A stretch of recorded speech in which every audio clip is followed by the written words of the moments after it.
Om Swastiastu, Namo Buddhaya, salam kebajikan, dan salam sejahtera untuk kita semua. Sebelum saya memulai acara, saya akan menyapa tamu undangan yang kami hormati Bapak Rialdo Rezeki Manugari L. Toruan, SOS MSI, selaku Dekan Fakultas Ilmu Komunikasi Universitas Profesor Dr. Mustopo Beragama, Ibu Dr. Eni Kardiwiyati MSI, selaku Wakil Dekan Fakultas Ilmu Komunikasi Universitas Profesor Dr. Mustopo Beragama, Ibu Fizi Andriani SE MSI MIK, selaku Kaprodi Fakultas Ilmu Komunikasi Universitas Profesor Dr. Mustopo Beragama, Bapak Dr. Yos Harta Meliala, SOS MSI, selaku dosen mata kuliah Manajemen Isu, Krisis dan Konflik, Ibu RR Brahmayanti Krisma Sakti, SOS MSI, selaku dosen mata kuliah Fotografi dan Videografi Kehumasan. Dan tak lupa juga untuk teman-teman semuanya, mahasiswa Fakultas Ilmu Komunikasi Universitas Profesor Dr. Mustopo Beragama yang kami banggakan. Kami ucapkan selamat datang di acara Communication Action Fakultas Ilmu Komunikasi Universitas Profesor Dr. Mustopo Beragama Jaga 2025. Perkenalkan, nama saya Pink Ainita dan saya Melani Serina. Kami berdua akan memandu jalannya acara pada pagi hari ini. Terima kasih semuanya kepada seluruh tamu undangan, dosen dan juga mahasiswa peserta yang sudah hadir tepat waktu pada pagi hari ini. Terima kasih juga kepada kami beberapa pihak yang seperti Aqua, Eureka Snack, Photobooth, dan Photobooth Coffee, dan Foxbat Coffee yang telah berkontribusi sebagai sponsor pada acara ini. Jangan lupa ya teman-teman untuk follow Instagram dari sponsor-sponsor kita. Username Instagramnya nanti sudah akan kami tampilkan di layar, jadi boleh banget teman-teman untuk langsung di follow sebagai juga bentuk dukungan. Dan ini yang paling spesial teman-teman, bagi kalian yang mendapatkan produk Photobooth Coffee, mohon untuk mengabadikan momen bersama produk tersebut ya. Lalu posting juga ke Instagram kalian. Nah, jangan lupa juga buat mention Photobooth Coffee-nya ya guys. Nah, setelah acara ini selesai, silakan tunjukkan bukti postingan tersebut bagi yang registrasi di depan untuk melanjutkan registrasi tahap 2 ya. Nah, perlu kami ingatkan kembali, peserta baru bisa nyatakan hadir setelah penyelesaian registrasi tahap 2. Kemudian setelah itu kalian bisa mendapatkan kupon photobooth dari Mola Photobooth. Dan juga kami ingin mengucapkan terima kasih kepada Om Mustopo Radio, LPM Diama, dan Media Publika yang telah berkontribusi sebagai media partner pada acara ini. Lalu terima kasih juga kami ucapkan kepada Televicom Fotografi yang telah berkontribusi sebagai support pada acara kita hari ini. Nah, marilah kita dengarkan sambutan pertama nih dari Mas Saudara Alif. Boleh Mas Saudara Alif?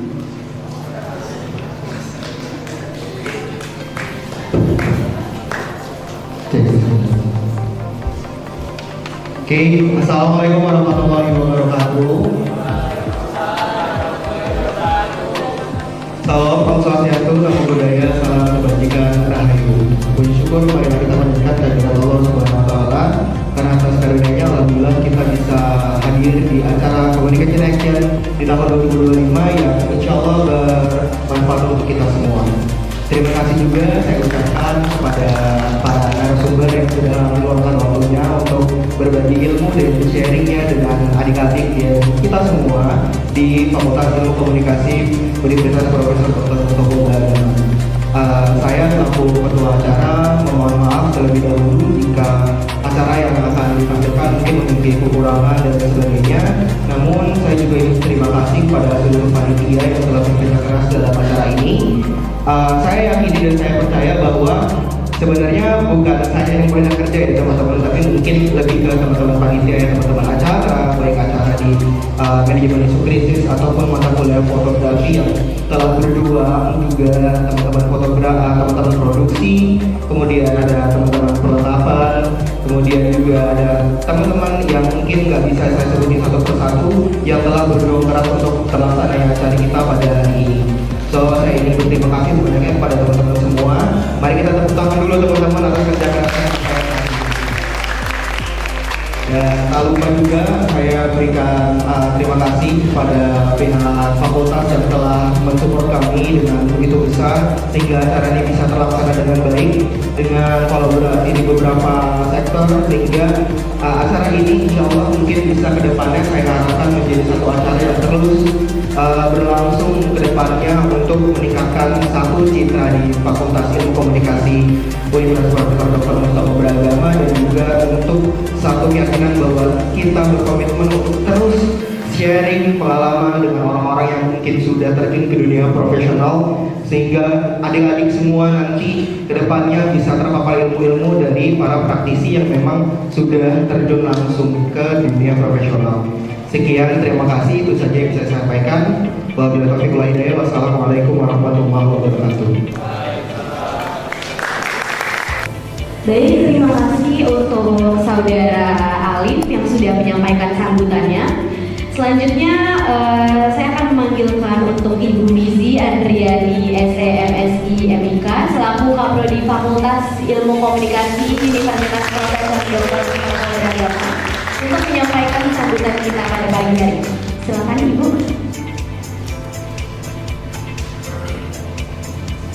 Ya, selamat pagi semuanya. Ini sebenarnya harusnya Pak Dekan sih, tapi nanti mungkin Pak Dekan akan menyusul ya. Beliau harus ada panggilan dulu dari rektorat. Nah, saya senang sekali sih ini acara akhirnya jalan gitu ya. Dan ini sebenarnya lebih kepada kegiatan yang dilakukan semuanya full oleh mahasiswa, ya Mas Budi, Mas Adri gitu. Ini full dilakukan oleh mahasiswa, mulai dari pameran di depan, kemudian mereka bikin talk show. In case ada kekurangan mohon dimaklumi, mohon dimaafkan, bahkan boleh loh, kritik saran boleh ya, boleh mahasiswa boleh. Mereka sampai terkait dengan sponsor dan sebagainya. Jadi ini kolaborasi dari beberapa kelas apa aja nih? Fotografi, kemudian manajemen kritis, pertekom ya, kemudian juga perencanaan merek dan citra. Jadi ada beberapa kelas di sini yang terlibat, dan ya apresiasi sih buat teman-teman mahasiswa ya, sudah sampai sejauh ini sudah oke banget, sampai pembicara-pembicara yang hebat ini bisa datang ke sini. Gitu. Moga-moga kita lancar sampai selesai nanti ya, amin. Gitu. Oke, di luar itu mungkin nanti kita juga mungkin pengen nih kalau pembicara mungkin mau voting nanti ya, boleh kan ya? Pembicara voting, ada fotografi, hasil fotografi dari mahasiswa di depan gitu, boleh di voting dengan berbagai tema ya, dari berbagai kelas. Selebihnya silakan nikmati ya acara ini dari pakar-pakar dari berbagai dari beberapa tema, terutama fotografi dan manajemen krisis. Kalian bisa mendapatkan langsung informasi dari mereka, dari para praktisi yang mungkin pasti bermanfaat buat kalian semua. Dan ini semua terkait dengan mata kuliah yang kalian ambil. Oke, dari saya sedikit aja. Silakan menikmati acaranya dan selamat belajar dengan cara yang menyenangkan. Terima kasih. Baik, terima kasih untuk Ibu Fizi selaku Dekan Fakultas Ilmu Komunikasi atas sambutannya. Nah, acara pertama yang ditunggu-tunggu akhirnya kesampaian juga nih. Langsung aja nih kita panggil saudara Ferry. Dipersilakan untuk maju ke depan. Ferry, silakan. Gimana Pak kabarnya hari ini? Alhamdulillah. Jadi saya berangkat pagi-pagi buta. Saya berangkat pagi-pagi buta kan. Kan masih di Bogor. Jadi saya harus keluar rumah sebelum matahari terbit. Karena kalau nggak bisa kena macet soalnya. Betul banget, rumahnya di Bogor teman-teman, sama-sama jauh banget itu loh. Apa yang terjadi? Karena hari ini itu ya, Industri komunikasi makin volatile. Saya memulai karir tahun 2005. Saya mulai karir 10 tahun di industri media, dari mulai radio, lalu pindah ke majalah cetak, lalu sempat di media online, dan terakhir di TV Jawa Pos. Perbandingan industri komunikasi hari ini dengan industri komunikasi 10-20 tahun itu beda banget. Dulu deadline kita, wartawan, itu deadline-nya harian. Bahkan kalau yang majalah, mingguan deadline-nya. Tapi kemudian beralih ke online, deadline-nya jam-jaman. Sekarang, kejadian di sosial media, perubahannya itu hitungan detik, hitungan menit. Isu itu bergulir sangat cepat. Isu bergulir sangat cepat. Hari ini isunya apa, besok isunya apa.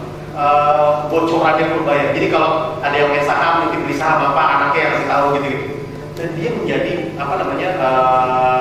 hero berikutnya. Karena apa? Karena berhasil membalikan isu yang tadinya negatif ke dirinya, kemudian menjadi positif dengan berbagai macam langkah. Demikian dari saya. Terima kasih. Saya kembalikan ke Anda. Boleh teman-teman, ada yang ingin ditanyakan? Oh, Alif, boleh Alif? Boleh dikasih mic-nya teman-teman panitia?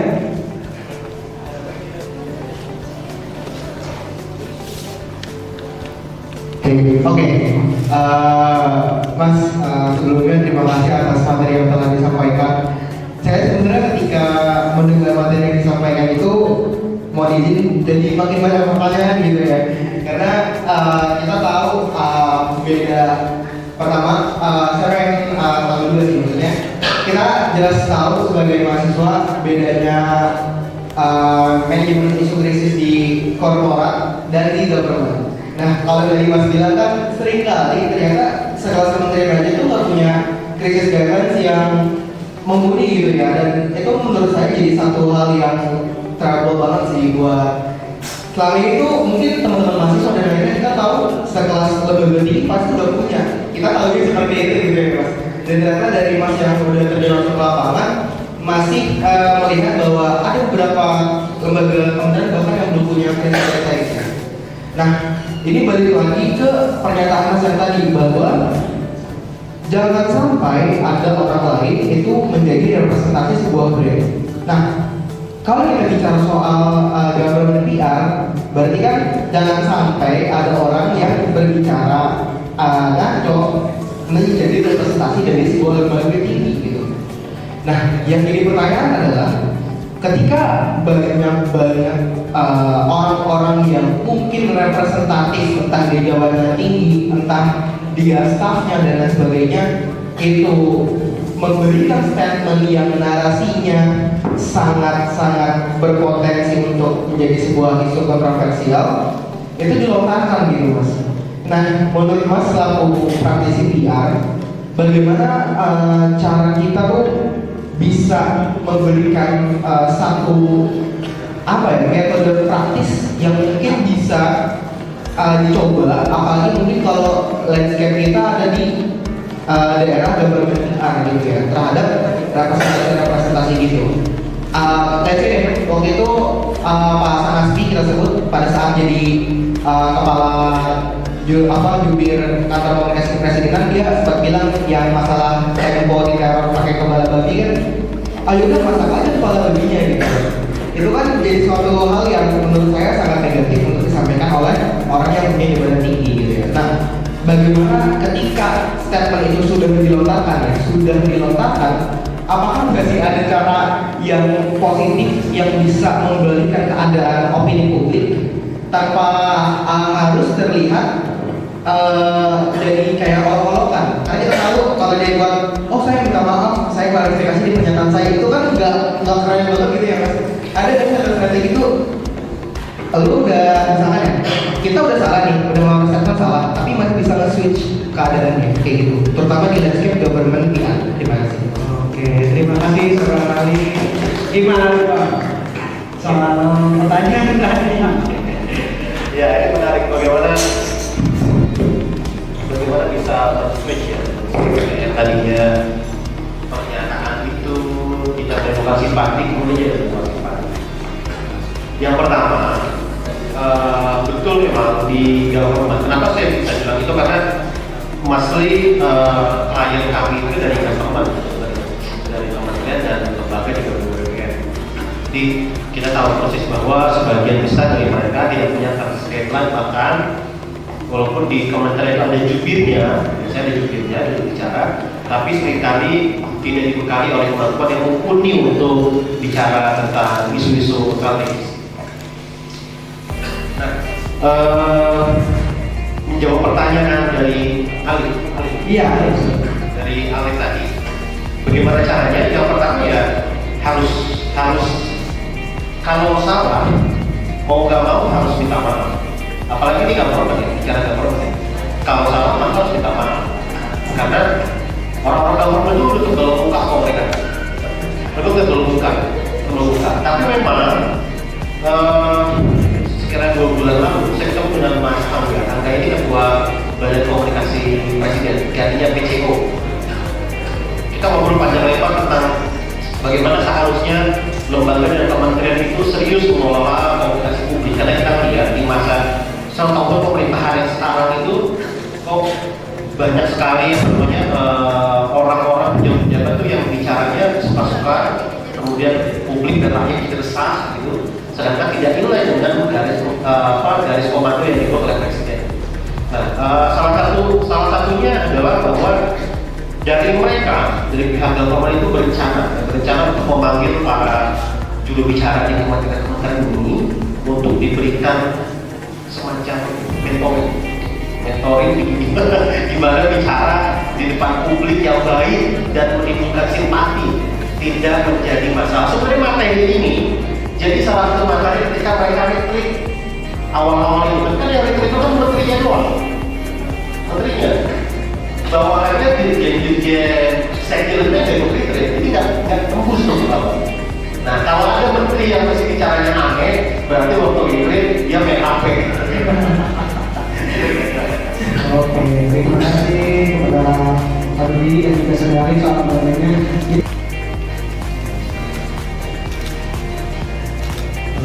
Ini juga ada dari mahasiswa ya Bapak.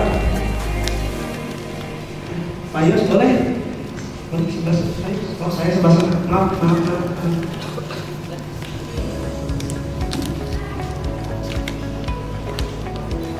Semoga pembahasan yang diberikan dapat bermanfaat bagi kita semua.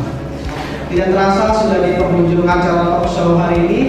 Terima kasih atas partisipasi aktif dan antusiasmenya peserta yang telah mengikuti acara dari awal sampai akhirnya yang jauh-jauh datang dari pagi-pagi buta.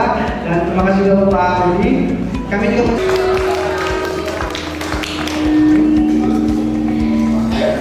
Baik, terima kasih untuk Mas Ferry yang sudah memandu pembicaraan kita hari ini. Dan saya juga mengucapkan sekali lagi terima kasih kepada Kak Dudi S. Takdir selaku Lead Advisor at Nexus RMSC and Founder Akarsana yang sudah memberikan ilmu dan keseruan pada talk show kita pada pagi hari ini ya teman-teman. Baik. Sebelum kita melanjutkan ke acara selanjutnya, kita akan mendengarkan dulu sambutan kedua yang akan disampaikan oleh Dekan Fakultas Ilmu Komunikasi Universitas Profesor Dr. Mustopo Bragama oleh Bapak Rialdo Rezeki Manogari Eltoruan Esos MSI, dipersilakan.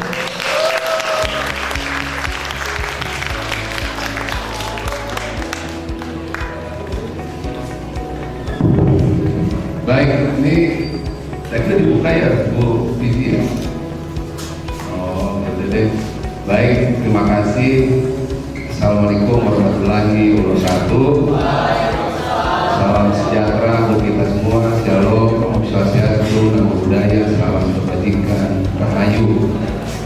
Terima kasih. Pertama, saya mau menyapa dulu kepada Bu Vivi, Kapolri S1, ada Bu Brahma,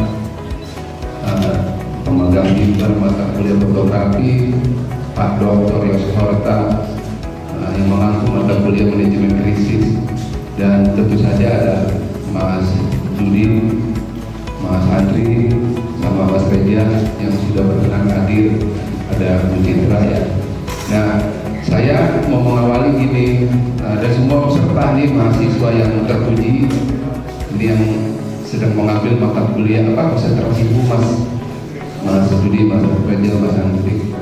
Nah, saya mau mengawali begini, sertifikasi dosen saya itu manajemen krisis, Mas Budi. Jadi saya mengampu mata kuliah ini, yang tadi tolong skip, yang tadi soal 4 huruf itu, tapi itu contoh yang berharga buat saya karena sejak itulah saya dapat tawaran dari sebulan ini berbagai pekerjaan di Indonesia.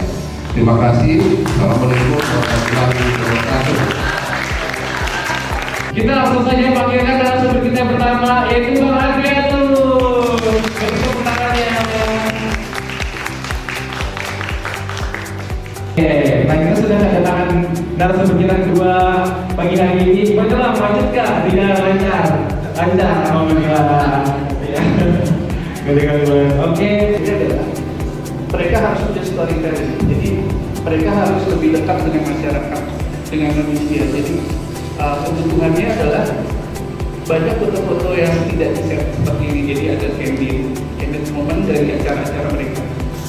Jadi ini untuk kebutuhannya, fungsinya adalah selain itu mereka juga membuat laporan, itu untuk annual report, sustainability report dipakai juga di sini. Ini untuk waktu itu untuk program STAR, salah satu perusahaan farmasi. Nah ini juga untuk internal mereka. Jadi kita lihat bentuk-bentuk fotonya sih. Kalau bisa lihat foto-fotonya seperti apa, gaya fotonya. Tentu beda sama yang ini ya. Coba lihat gambarnya aja. Sekarang sama yang ini masih beda. Mereka ngejek, terus ini setup sih sebelum semua ini. Jadi setup ada salaman dan ini memang perlu. Oke, intinya gimana sih supaya corporate itu bikin foto? Mereka tuh biasanya gimana sekarang? Pertama mereka briefing. Kalau untuk beberapa klien itu mereka meeting dulu kita. Intinya kita bikin dulu dari tim PR dan korpornya itu mereka kasih brief ke kita. Tahun depan tuh kita mau ngapain? Kita mau bikin campaign apa? Jadi setahun itu mereka udah punya pipeline itu. Kita mau pemberdayaan kah? Atau kita mau inovasi? Atau kita mau peduli lingkungan? Itu mereka udah garis besar udah ada. Jadi kalau masuk ke industri ini kita harus tahu tuh mereka punya maksudkan.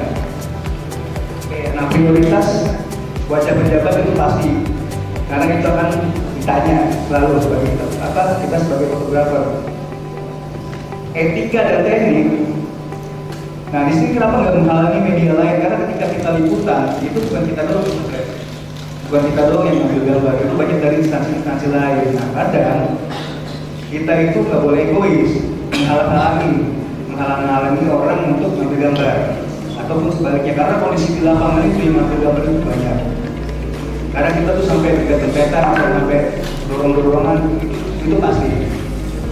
Hindari area terlarang untuk yang sensitif. Nah ini nggak boleh ya. Gunakan bersemut atau momen cepat. Nah ini perlu. Karena kadang kalau misalnya kita ketinggalan momen itu ya kita nggak bisa diulang lagi. Karena momennya berjalan cepat. Kalau misalkan kita ketinggalan, misalkan dalam pemberian plakat itu kan masih bisa diulang. Tapi kalau misalkan Tadi kan bilang kalau seorang fotografer itu harus diantar citra institusi ya. Karena kan ada beberapa mungkin kalau kita nggak sengaja kita edit video tentang pencitraan seorang institusi pemerintah. Tapi malah ditanggapinya salah oleh para followers gitu yang kita upload di Instagram misalkan. Itu akan ada evaluasi dengan si pembicaranya atau si role modelnya atau nanti langsung di take off atau gimana gitu. ada lagi. Terima kasih. Nah ini di penunjukan tadi sebenarnya ini yang paling pertama ini adalah teliti ya. Teliti itu dalam arti kita ketika kita belum posting atau beritanya belum naik, itu biasanya kita punya grup isinya itu biasanya paling pertama itu adalah sekretaris background. Di situ baru eselon 2. Eselon itu misalkan kita kayak di hubungan masyarakat itu alat dulunya. Nah, ketika kita lempar Sudah selesai, kita mau memberikan nih penghargaan kepada para narasumber kita hari ini yang keren-keren banget dan insightful. Mari kita beri tepuk tangannya. Terima kasih banget kita Bang Reza. Ini ada sedikit kenang-kenangan dari kita nih untuk Bang Adri dan Bang Reza. Dipersilakan Ibu Brahma.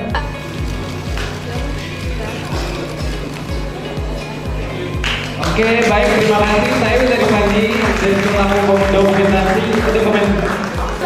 Siapa yang udah penasaran? Kira-kira kelompok siapa ya kelompok aku? Kelompok juga. Ya udah kita langsung aja kali ya kita bacain. Oke, yang pertama ada pemenang juara 3 lomba karya pameran kategori poster sosialisasi program jatuh kepada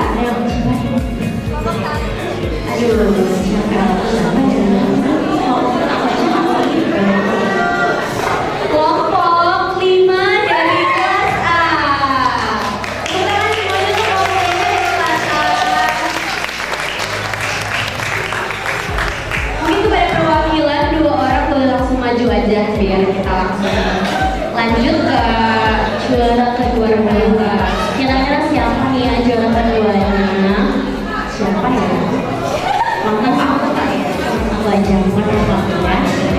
Oke, selanjutnya untuk juara kedua itu jatuh siapa tuh? Kayak kelompok 1 dari kelas A. Boleh perwakilannya 2 orang buat maju ke depan. Ayo perwakilan 2 orang, kelompok 1 dari kelas A. Wow, keren banget ya. Udah direkam, kayaknya udah punya feeling buat menang. Bener banget. Oke, selanjutnya langsung kita umumkan juara 1 dari lomba karya pameran kategori poster sosialisasi program jatuh kepada siapa ya juara 1 ya? Langsung sebut aja kali ya. Ayo, udah boleh deh. 1, 2, 3. Kelompok 4 dari kelas A.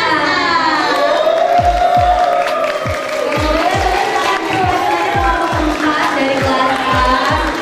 Ayo mas, maju dong. Ini emang cowok-cowok yang tekan gitu sih. Mas siapa tadi? Mas Fajar. Oh Mas Fajar, jangan maju ya.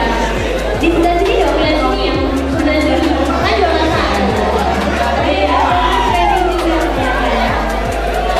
Oke. Iya, itu kayak lagi ngomongin informasi PBB gitu. Oke. Selanjutnya, selanjutnya ada penyerahan hadiah kepada tim acara. Boleh dipersilakan menyerahkan hadiah kepada masing-masing pemenang. Dan juga untuk perwakilannya ditemani juga oleh Ibu Fizi selaku Kaprodi Fakultas Ilmu Komunikasi Universitas Profesor Dr. Mustopo Beragama untuk memberikan hadiah kepada masing-masing pemenang lomba karya lomba pameran kategori poster sosialisasi program. Oke, boleh untuk foto bersama dulu bersama Ibu Brahma dan Ibu Fizi. Teman-teman semuanya boleh keluarin HP untuk fotoin teman kalian. 1, 2, 3. Untuk itu, mari kita umumkan para pemenangnya. Jadi untuk ILM kali ini, pemenangnya hanya ada 2 kelompok aja ya teman-teman. Kita mau langsung bacakan untuk juara keduanya. Kategori pameran iklan layanan masyarakat dengan tema Momen Desa yang berkaitan dengan desa, teknologi, dan urbanisasi jatuh kepada kelompok 2 dari kelas E. Boleh untuk perwakilan kelompok 2 dari kelas E silakan maju di depan. Kalau nggak ada aku aja. Ya enggak, aku bukan kelompok mereka karena saya kelompok aku aja yang iya. Iya, boleh nggak? Udah aja mau Oke, jadi di sebelah sini ya kelompok 2. Nah, ini untuk juara pertama nih.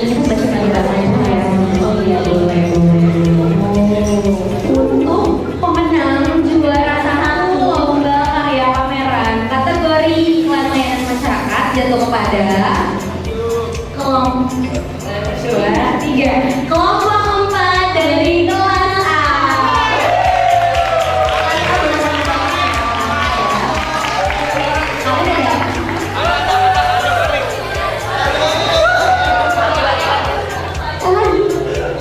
Kamu lagi? Oh, kamu lagi? Kamu lagi?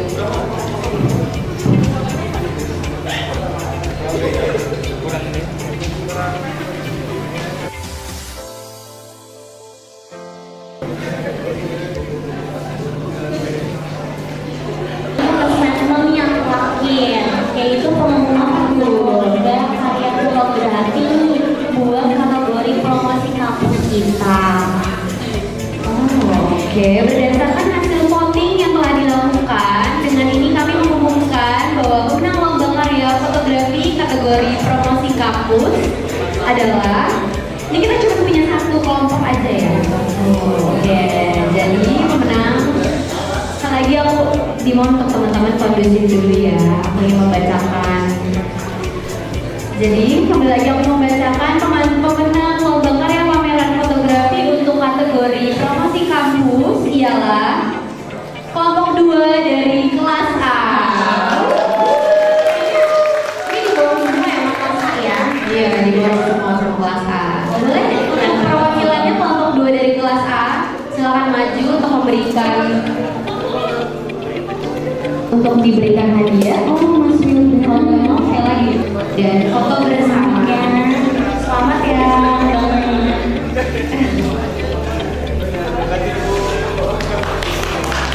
Tepuk tangan dulu dong untuk kelompok 2 dari kelas A. Boleh foto bersama dulu mungkin ya?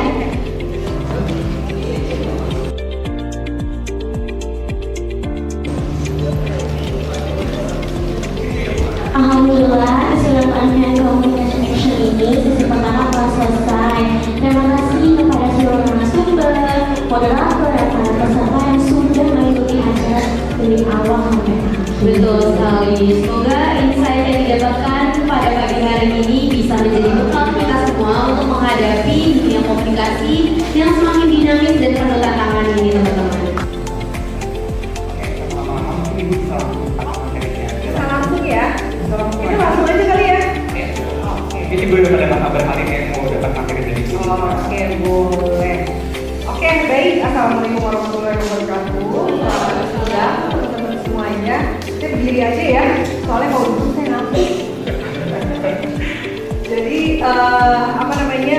siang hari ini saya dapat kesempatan untuk ketemu sama teman-teman semua dari SMA 85. Wah, itu di daerah?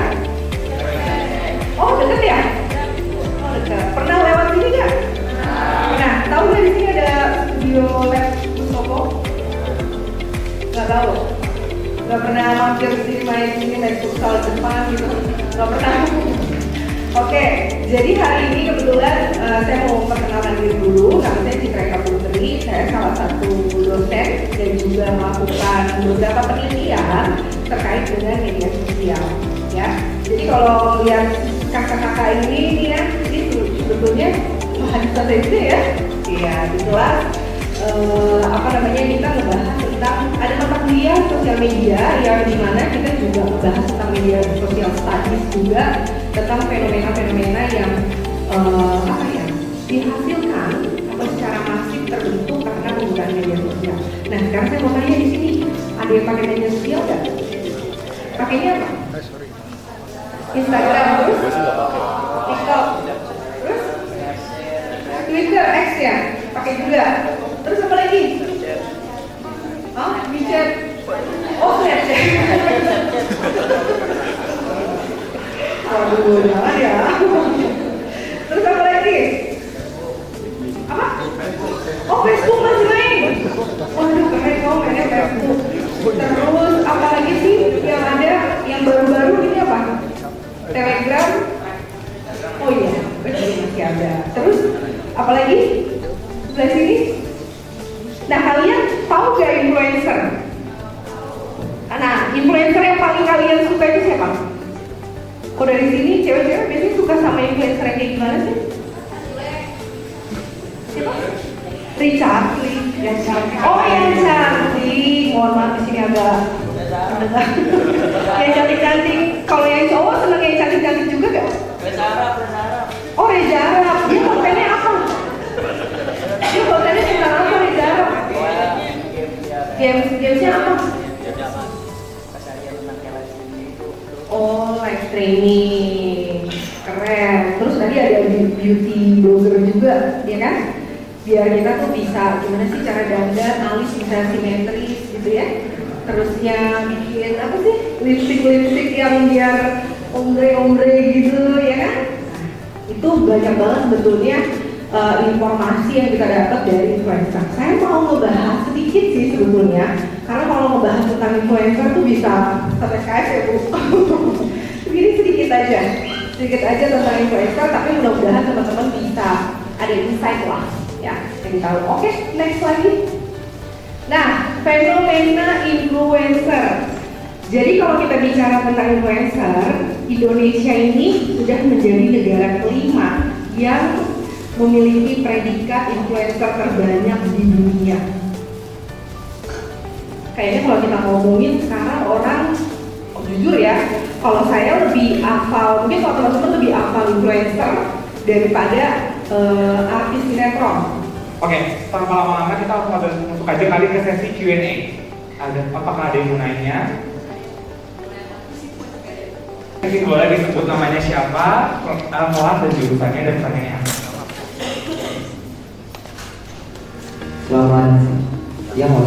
Selamat sore semuanya. Nama saya David Ramalanandar dari kelas 11-2. Rumputnya itu Saintek. Untuk pertanyaannya, mau izin semua. Pertanyaannya itu, apakah algoritma itu menjamin popularitas kita?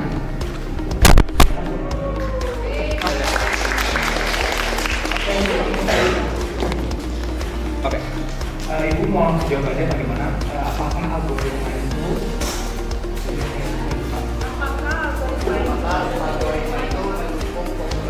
mendukung popularitas? Iya, keren. Kamu kalau pagi sarapan apa? Sereal, sumpah, sama aja kamu. Sarapannya sereal, saya makannya nasi uduk.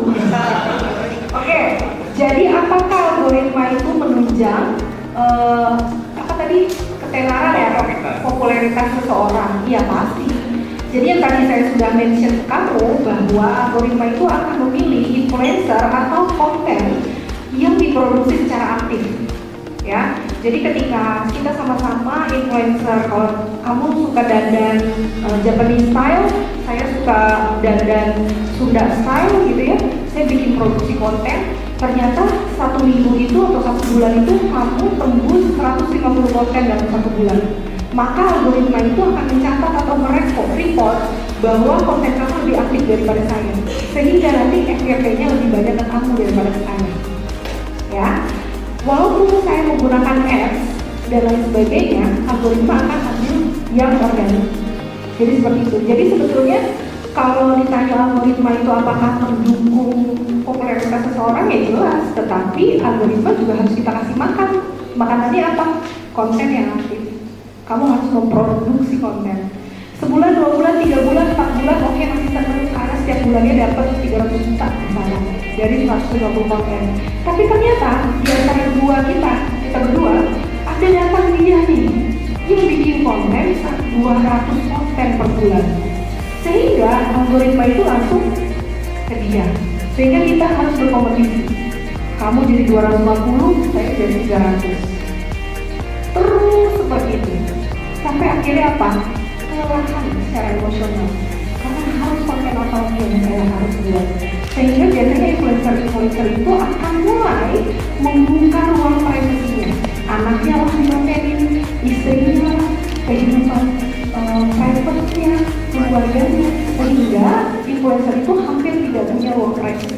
Bahkan kamar tidurnya kita tahu, anaknya sekolah di mana kita tahu, kegiatan anaknya kita tahu, istrinya di mana kita tahu, dan lain sebagainya.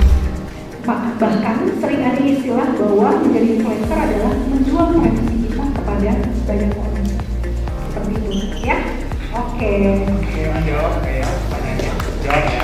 Jadi kalau gue jahat gitu ya. Jadi dimanapun kita berusaha, kalau ada yang lebih dari kita pasti bakal salah. Oke, selanjutnya dari saya yang nanya kira-kira, nanya aja nggak apa-apa, nanya apa aja boleh. Oke, kamu sebut nama dan sebut nama mereka. Halo semuanya, selamat sore. Nama aku adalah Sahaja.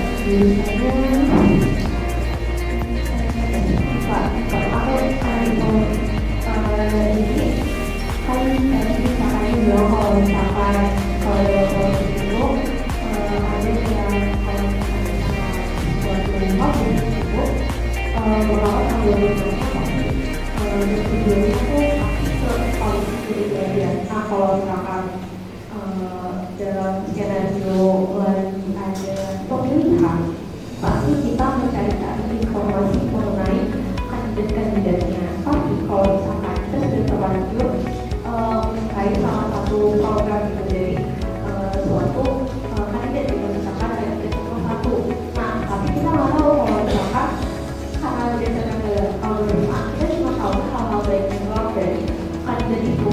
Nah, cara supaya kita bisa algoritma kita itu bisa memberikan kandidat dan mengetahui dari sisi baik dan buruknya masing-masing kandidat supaya bisa sesuai dengan informasi-informasi itu sama.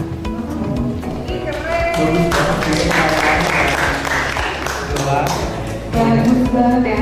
Pertanyaannya bagus banget. Jadi gimana caranya agar kita tidak diarahkan oleh algoritma dari ketiga misalkan sosok politik atau pilihan politik di media sosial. Jadi itu memang menjadi satu literasi digital juga yang perlu teman-teman tahu. Ketika memang gini, media sosial itu ketika kita menyukai atau melike satu sosok, maka referensi di media sosial kita akan dia terus. Nah, gimana caranya supaya kita dapat informasi yang tidak terbatas dari ketiga misalkan atau keempat calon tokoh politik tersebut? Iya, empat-empatnya harus di-like. Ketika empat-empatnya di-like, maka segala upaya berita yang akan disodorkan atau direferensikan oleh algoritma kita lebih baik dan lebih luas, lebih banyak. Jadi kita bisa melihat background dan latar belakang dari ketiga atau keempat calon tadi. Gitu. Nah, ini yang menyebabkan pemikiran ekstrim. Ketika kita mendapatkan hanya dia saja, maka sering banget berantem di grup keluarga, ya kan? Ketika pilihan politiknya berbeda. Padahal itu semuanya karena algoritma. Gitu. Ya? Boleh. Boleh apa? Tapi kalau misalkan ada kasus ada salah satu kandidat itu, terus pasti kandidat yang lain pasti mengambil kesempatan juga untuk membuat dirinya lebih baik, dan kita malah udah terlanjur gitu, dan kita malah memihak ke kandidat lain. Dan pastinya kalau misalkan kita sudah like gitu salah satu atau terfollow salah satu kandidat, pasti kalau dari FFP saya sendiri itu kandidat-kandidat yang lain itu jadi buruk gitu malah FFP-nya. Jadi kalau misalkan di antara 3 kandidat, 1 saya like, yang kedua dan ketiganya ya FFP saya buruk semuanya. Jadi apakah harus tetap 3-tiganya saya like hal yang baik tentang mereka, atau 3-tiganya saya like tentang hal buruk tentang mereka? Jadi benar. Jadi kenapa referensi dari algoritma itu ketika 3 orang yang satunya ini kamu like, si A, B, C, si A ini kamu like dan kamu tetap melike si B dan C, tapi tetap informasi tentang B dan C itu buruk dibandingkan dengan A yang kamu like. Jadi yang namanya algoritma itu adalah salah satu matriks mungkin bahasanya gimana ya, social media analytics, yang di dalamnya itu secara otomatis akan menilai posisi kamu sebagai pengguna media sosial dari ketiga kandidat itu. Dia akan merekod kira-kira kamu lebih suka yang mana. Contoh, ketika kamu sudah menilai 3-tiganya, tapi kenapa hanya referensi A saja yang masih datang? Biasanya algoritma akan memonitor. Pertama, like yang kamu berikan ternyata dari ketiga kandidat yang kamu like lebih banyak yang si A yang kamu like. Atau yang kedua, ketika konten A itu datang ke kamu, kamu cepat merespon lagi dibandingkan si B dan si C. Yang keempat, kamu lebih lama menonton konten si A dibandingkan B dan C. Nah, report tadi lah yang secara otomatis dikalkulasikan atau disimpulkan oleh algoritma. Ternyata walaupun kamu nge-like ketiganya, kamu lebih cenderung ke si A, sehingga dia akan memberikan referensi A kamu dan memberikan referensi buruk terhadap dua pilihan tadi A dan B dan C. Seperti itu, ya. Saya sudah mau lagi. Ada lagi yang menanya? Ayo, masih ada hadirnya lagi yang menanya. Ada yang mau nanya? Aduh, ini teman saya nih. Pertamanya boleh. Selamat semuanya. Perkenalkan, nama saya Nadia Delia Kalunde. Saya dari jurusan Fisika 3. Saya mau bertanya soal influencer. Misalnya ada influencer yang mengalami kasus, jadi kayak banyak pandangan negatif terhadap influencer tersebut. Nah, kira-kira adakah cara biar influencer tersebut kasusnya bisa bersih, jadi netizen itu nggak bakal pandangan negatif terus, atau apakah pandangan negatif tersebut akan berlanjut dan influencer itu jadi kehilangan penyemangat itu kayak begitu. Terima kasih. Nah, ini pertanyaannya keren. Ya, ini nah, jadi sebetulnya kenapa influencer itu sering membuat keributan lah istilahnya di media sosial. Yang pertama, essence juga buat dia, big size keuangan. Jadi ketika dia ketika dia menjadi SKP, kasusnya itu akan menghasilkan uang yang pasti. Yang kedua adalah perhatian, dan yang ketiga adalah mendapatkan validasi serta juga mendapatkan algoritma, ya kan? Nah, sayangnya influencer itu ketika mendapati masalah, dia akan melakukan klarifikasi di media sosial. Ketika dia si A melakukan klarifikasi, si B juga mengeluarkan fakta dan klarifikasi. Setelah itu, si A mengeluarkan lagi bentuk klarifikasi. Sampai seterusnya, kita yang menonton dan yang menyaksikan itu beranggapan bahwa itu adalah bagian menyelesaikan masalah secara manusia.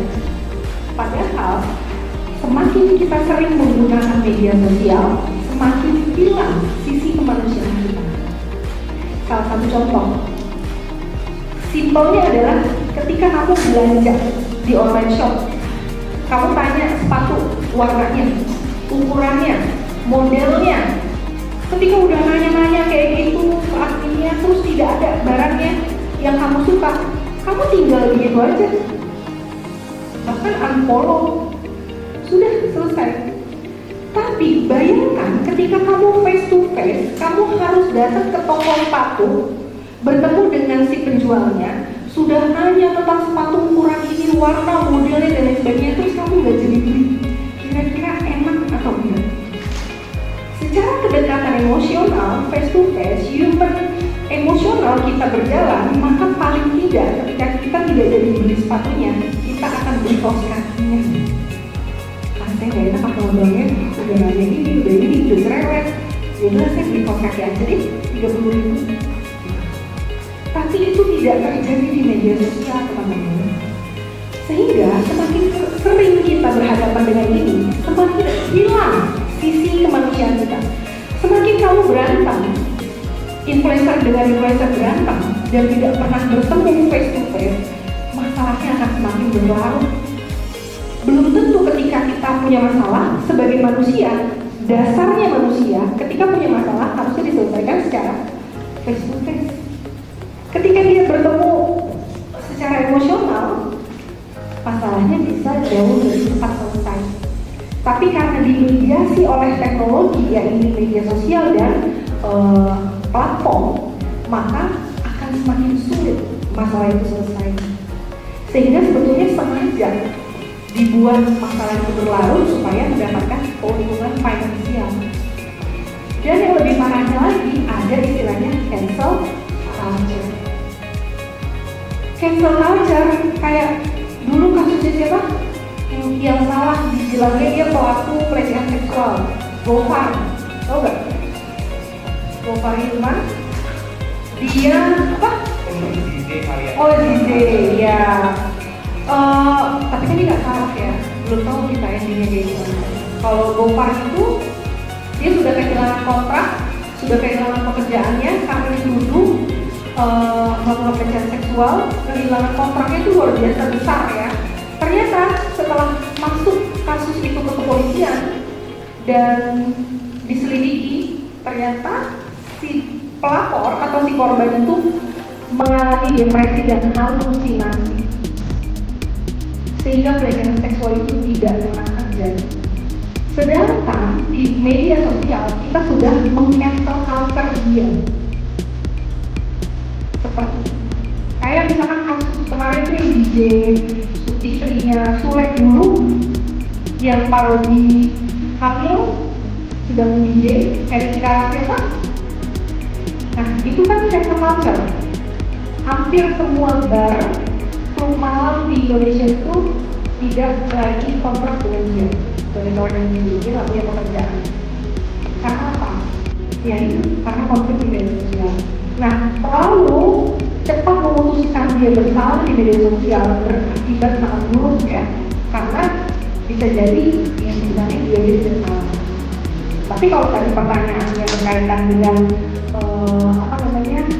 masalah di media sosial, influencer kita tuh senang banget menjadikan masalah itu klarifikasi yang dimediasi oleh media sosial. Sehingga masalahnya nggak akan selesai, malah memunculkan masalah baru supaya apa tujuannya? Efek. Ya, ada lagi yang berikutnya? Tapi kira-kira belum sadar mulai ya gimana berpanjang itu bikin mereka kemana-mana. Iya, kayak kehidupan pribadinya yang lama-lama juga jadi bongkar ada lagi nggak? Mau ditangkap lagi nggak? Mau tambah lagi, banyak lagi jadi ya. Oke, terima kasih. Kita masih kayak yang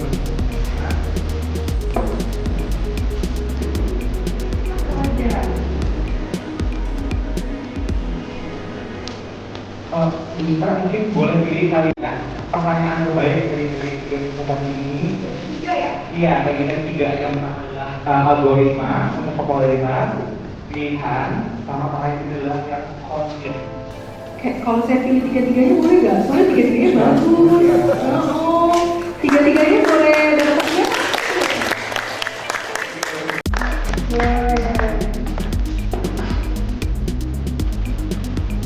Oke, ketiganya mau dipanggil nggak?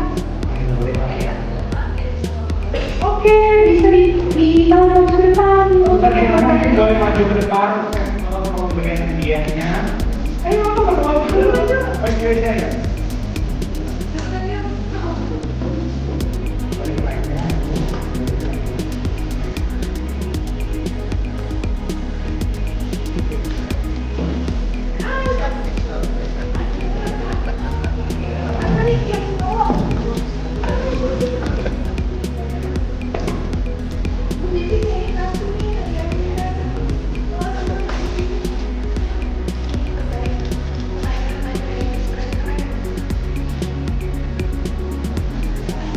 Oke, tepuk tangan dong semuanya.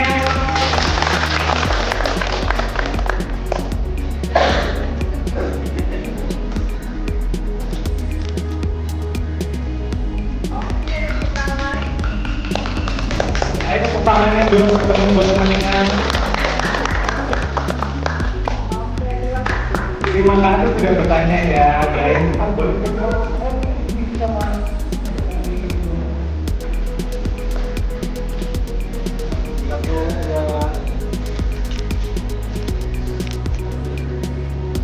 Oke, tepuk tangan lagi.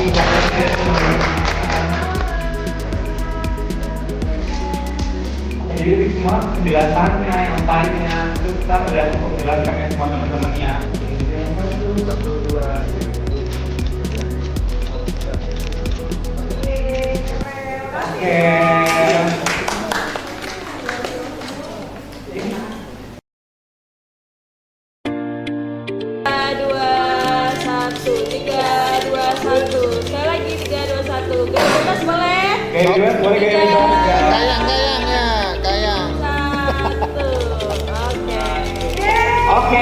tangan dulu ya. Terima kasih semuanya.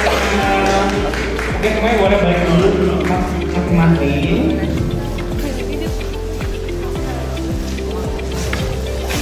Seru banget ya kali ini Bu ya.